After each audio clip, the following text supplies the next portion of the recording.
से सच का सोर संदेश न्यूज चैनल में आप सभी का स्वागत है। आइए चलते हैं रायपुर मेका हारा, जहाँ पे भीमराव अम्बेडकर जी और जानते हैं भारतीय संविधान के बारे में क्या इनका विचार है। सर, भारतीय संविधान के बारे में आप क्या प्रदेशवासियों को क्या संदेश देना चाहेंगे? सर्वप्रथम तो मैं हमारे देशवासियों को संविधान दिवस की शुभकामनाएं देना चाहूँगा। और संविधान दिवस मनाने के पीछे ये कारण नहीं है कि केवल डॉक्टर बाबा साहब अम्बेडकर ने संविधान बनाया इस कारण हम संविधान दिवस मना रहे हैं, बल्कि संविधान दिवस जो मनाया जा रहा है इसके पीछे एक बहुत बड़ा कारण है। मुख्य कारण ये है कि इस देश को जो आज़ादी मिली है उस आज़ादी का मुख्य बिंदु जो है वो संविधान ही है। क्योंकि अंग्रेज़ों ने कहा कि जब तक इस देश का संविधान नहीं बनेगा तब तक हम भारत देश को आज़ाद नहीं कर सकते। और बाबा साहब ने ये बातें रखी कि इस देश की जो जनता है, इस देश की जनता में 85% से अधिक जो जनता है वो शूद्र है, माइनॉरिटीज़ है, किसान है, और ये लोग किसी भी रूप में जो है आज़ाद नहीं हैं। अंग्रेज़ों से कहा कि यदि आप इस देश को बगैर संविधान के, बगैर अधिकारों के अगर आप आज़ाद करते हैं तो मेरे ये जो लोग हैं, इस देश की जो 85% जनता है, ये आज भी गुलाम है और आज़ादी के बाद भी गुलाम रहेगी। और आप देख रहे हैं कि आज भी वही स्थिति है कि आज भी इस देश की 85% जनता जो है वो किसी न किसी रूप में गुलाम है। और सबसे अधिक अगर गुलाम है तो इस देश की जनता मानसिक रूप से ज़्यादा गुलाम है। तो बाबा साहब ने उस समय जो अंग्रेज़ों के सामने जो बात रखी थी, ये बात आज भी सही साबित हो रही है। और जब संविधान बनाने की बात आई तो इस देश में आपको मालूम होना चाहिए कि मोतीलाल नेहरू ने भी संविधान बनाया। उस संविधान को जो है अंग्रेज़ों ने ठुकरा दिया। उसके बाद सप्रू ने संविधान बनाया। सप्रू ने जो संविधान बनाया उसको भी अंग्रेज़ों ने ठुकरा दिया। और एक सम्मानीय सदस्य थे, उन्होंने भी संविधान अपना पेश किया, उस संविधान को भी अंग्रेज़ों ने नहीं माना। और इस स्थिति में जब भारत देश को आज़ाद करने की बात आई तो बाबा साहब के नज़रिए से अगर देखा जाए तो बाबा साहब ने इस देश को आज़ाद करने के लिए बहुत संघर्ष किया। और इस देश की आज़ादी में आज भी जो लोग हैं वो बाबा साहब का नाम कहीं भी नहीं लेते और उनको कहीं भी नहीं मानते। किंतु जब इस देश की संविधान बनाने की बात आई तो यहाँ के लोग लंदन गए और लंदन में बात की कि यहाँ से हमारे देश का संविधान यानी भारत देश का संविधान लंदन से बनना चाहिए। तो लंदन वासियों ने कहा कि नहीं, आपके देश में एक ऐसा महापुरुष है जो देश के संविधान को बना सकता है, आपके देश के संविधान को बना सकता है, क्योंकि वो आपके देश की स्थितियों को भली भांति से जानता है। वह अपने देश की स्थिति को भले भांति से जानता है और केवल आपके देश को ही नहीं बल्कि वो संपूर्ण देश की स्थिति को भली भांति रूप से जानता है, पहचानता है। तो इन्होंने पूछा कि वो व्यक्ति कौन है, तो बताया गया कि डॉक्टर बाबा साहब अम्बेडकर।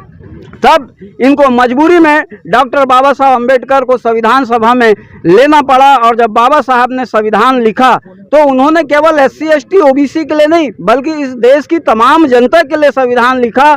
और तमाम जनता के लिए संविधान लिखने के बाद जब संविधान सभा में जब चर्चा हुई तो उस चर्चा में लगभग 5000 से अधिक प्रश्न जो है पूछे गए बाबा साहब से। और बाबा साहब की महानता ये देखिए, बाबा साहब की विद्वता ये देखिए कि उन्होंने मात्र आधे घंटे में उन 5000 प्रश्नों का जवाब दे दिया। तब वह जाके संविधान पास हुआ। आज भी देश में जो है हम कहते हैं कि संविधान बदल रहा है, लेकिन कुछ लोग कहते हैं कि हम संविधान बदल नहीं रहे हैं, लेकिन उससे छेड़छाड़ तो कर रहे हैं, उसके पन्ने तो फाड़ रहे हैं, उसमें नए पन्ने तो जोड़ रहे हैं। इस प्रकार क्या हो जाएगा, जब उस संविधान की जो मूल आत्मा है, उस संविधान के जो मूल उद्देश्य है, अगर उस संविधान से हटा दिए जाएंगे तो वो क्या संविधान बदला हुआ नहीं माना जाएगा? यदि बदला हुआ नहीं माना जाता है तो आप उसमें फिर जो है उनके उद्देश्यों में कटौती क्यों करते हैं, उसमें सुधार क्यों करते हैं? और आप ऐसे सुधार करते हैं कि जैसे मान लो पूर्ण रूप से तानाशाह है। उस संविधान का एक मूल मकसद ये भी है कि लोकतंत्र भारत में होना चाहिए, लेकिन वो लोकतंत्र आज भी भारत में नहीं है। क्यों नहीं है? क्योंकि आज जो पार्षद बनता है वो भी वोट खरीदता है, विधायक बनता है वो भी वोट खरीदता है, सांसद बनता है वो भी वोट खरीदता है, मंत्री बनता है वो भी वोट खरीदता है। संविधान अमर रहे, अमर रहे, अमर रहे। लोकतंत्र अमर रहे, अमर रहे, अमर रहे। बाबा साहब अमर रहे, अमर रहे। हम भारत के लोग भारत को एक संपूर्ण प्रभुत्व संपन्न समाजवादी धर्मनिरपेक्ष लोकतंत्रात्मक गणराज्य बनाने के लिए तथा उसके समस्त नागरिकों को सामाजिक आर्थिक और राजनीतिक न्याय विचार अभिव्यक्ति विश्वास धर्म और उपासना की स्वतंत्रता प्रतिष्ठा और मेरा नाम ओम प्रकाश मेश्राम, मैं रिपब्लिकन पार्टी छत्तीसगढ़ का प्रदेश अध्यक्ष हूँ और विगत 15 सालों से यहाँ लगातार मैं प्रोग्राम करते आ रहा हूँ संविधान दिवस पर। तो साथियों, आप सभी को संविधान दिवस की शुभकामनाएं। Bhanjan Jangde ST SC OBC minority संयुक्त मोर्चा सह संयोजक। साथियों, आज प्रदेशवासियों देशवासियों को 26 नवंबर 1949 का भारतीय संविधान दिवस का हार्दिक शुभकामनाएं। लोकतंत्र को हमें बचाए रखने के लिए यथास्थिति बाबा साहब ने जो संविधान लिखा और हमारे देश के हर नागरिकों ने उसको अंगीकृत किया, उस खूबसूरती को हमें बनाए रखना है। और लोकतंत्र को देख रहे हो जिस प्रकार के यहाँ अमीर गरीब या जो लोग सामाजिक रूप से आर्थिक रूप से भी पिछड़ा हुआ है, जिसे हम सम्मान नहीं दे पा रहे हैं या समाज में नहीं जोड़ पा रहे हैं, ऐसे लोगों के लिए बाबा साहब ने खूबसूरती से संविधान को बनाया गया, एक माला का तरफ पिरो गया। लेकिन हमें इस बात की दुख होता है कि देश की आज़ादी कितने साल बाद भी लोकतंत्र को जिस दृष्टिकोण से सामने समाज के सामने आना चाहिए था, उसको हम नहीं देख पा रहे हैं। साथियों, उसे हमें लोकतंत्र के रूप में समानता लाकर, भाईचारा लाकर और एक राष्ट्र एक देश के रूप में हमें पिरोना पड़ेगा। तभी हम बाबा साहब के संविधान का अच्छी रूप में लोगों तक ला पाएंगे, उनका फायदा उठा पाएंगे और उस फूल का खुशबू हम पूरे उद्देश्य है। अगर उस संविधान से हटा दिए जाएंगे तो वो क्या संविधान बदला हुआ नहीं माना जाएगा? यदि बदला हुआ नहीं माना जाता है तो आप उसमें फिर जो है उनके उद्देश्यों में कटौती क्यों करते हैं, उसमें सुधार क्यों करते हैं? और आप ऐसे सुधार करते हैं कि जैसे मान लो पूर्ण रूप से तानाशाह है। उस संविधान का एक मूल मकसद ये भी है कि लोकतंत्र भारत में होना चाहिए, लेकिन वो लोकतंत्र आज भी भारत में नहीं है। क्यों नहीं है? क्योंकि आज जो पार्षद बनता है वो भी वोट खरीदता है, विधायक बनता है वो भी वोट खरीदता है, सांसद बनता है वो भी वोट खरीदता है, मंत्री बनता है वो भी वोट खरीदता है। संविधान अमर रहे, लोकतंत्र अमर रहे, बाबा साहब अमर रहे। हम भारत के लोग भारत को एक संपूर्ण प्रभुत्व संपन्न समाजवादी धर्मनिरपेक्ष लोकतंत्रात्मक गणराज्य बनाने के लिए तथा उसके समस्त नागरिकों को सामाजिक आर्थिक और राजनीतिक न्याय विचार अभिव्यक्ति विश्वास धर्म और उपासना की स्वतंत्रता प्रतिष्ठा और मेरा नाम ओम प्रकाश मेश्राम, मैं रिपब्लिकन पार्टी छत्तीसगढ़ का प्रदेश अध्यक्ष हूँ और विगत 15 सालों से यहाँ लगातार मैं प्रोग्राम करते आ रहा हूँ संविधान दिवस पर। तो साथियों, आप सभी को संविधान दिवस की शुभकामनाएं। Bhanjan Jangde ST SC OBC minority संयुक्त मोर्चा सह संयोजक। साथियों, आज प्रदेशवासियों देशवासियों को 26 नवंबर 1949 का भारतीय संविधान दिवस का हार्दिक शुभकामनाएं।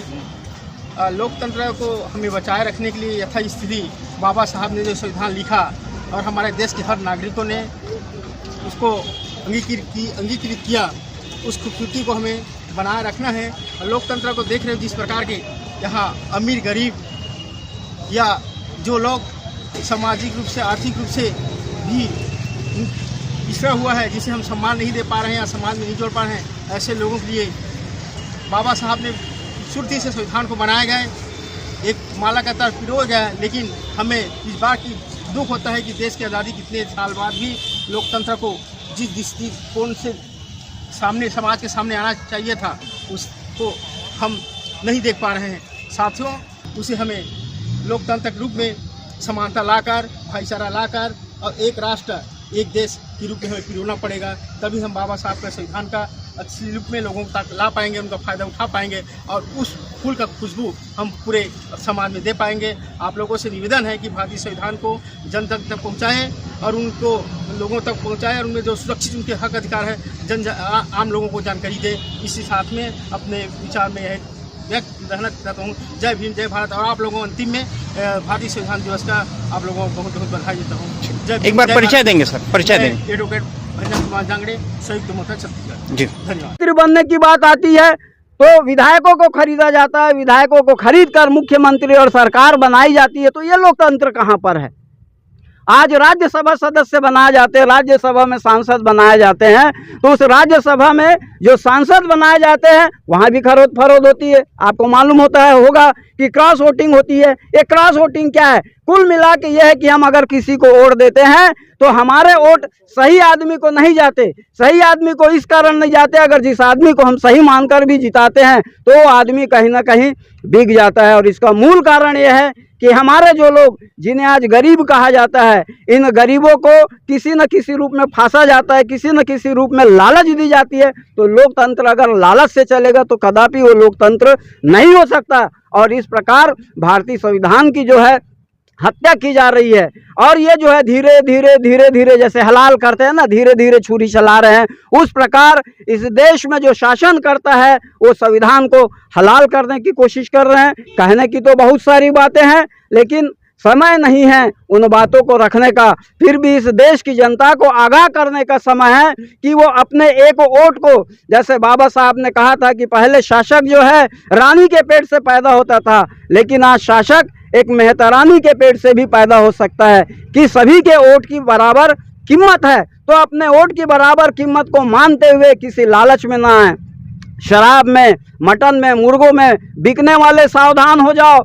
ये आपको एक मुर्गा खिलाएंगे लेकिन आपको बहुत बड़ा मुर्गा करेंगे, बहुत बड़ा मुर्गा बनाएंगे और आपको धीरे धीरे हलाल करेंगे। और कर रहे हैं, लेकिन आपको समझ में नहीं आ रहा है क्योंकि छुरी बहुत धीरे धीरे चल रही है। बहुत धीमा धीमा जहर आप लोगों के शरीर में डाला जा रहा है। लेकिन जिस दिन बाबा साहब के संविधान को आप जान गए, समझ गए, अपने वोट की ताकत को जान गए, समझ गए, उस दिन लोकतंत्र जो है सदा के लिए अमर रहेगा। और जैसे कि बाबा साहब ने कहा कि संविधान को चलाने वाले यदि बुरे हो तो संविधान कितना भी अच्छा हो वो बुरा हो जाता है, और संविधान को चलाने वाले लोग बुरे हो तो वो संविधान बुरा हो जाता है। और संविधान को चलाने वाले लोग अगर अच्छे हों तो कितना भी बुरा संविधान रहे वह अच्छा साबित होता है।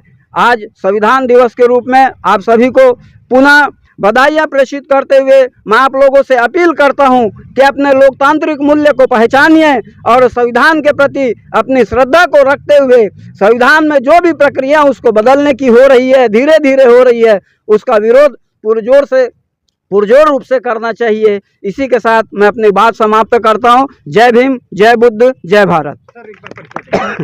मैं हितेंद्र कुमार गढ़पाल, मैं किसी पद में नहीं। और राष्ट्र की एकता और अखंडता सुनिश्चित करने वाली बंधुता बढ़ाने के लिए दृढ़ संकल्प होकर अपनी इस संविधान सभा में आज तारीख 26 नवंबर 1949 ईस्वी को एतद द्वारा इस संविधान को अंगीकृत अधिनियमित और आत्मार्पित करते हैं। जय संविधान, जय संविधान, जय संविधान, जय संविधान, जय संविधान, जय संविधान। अमर रहे।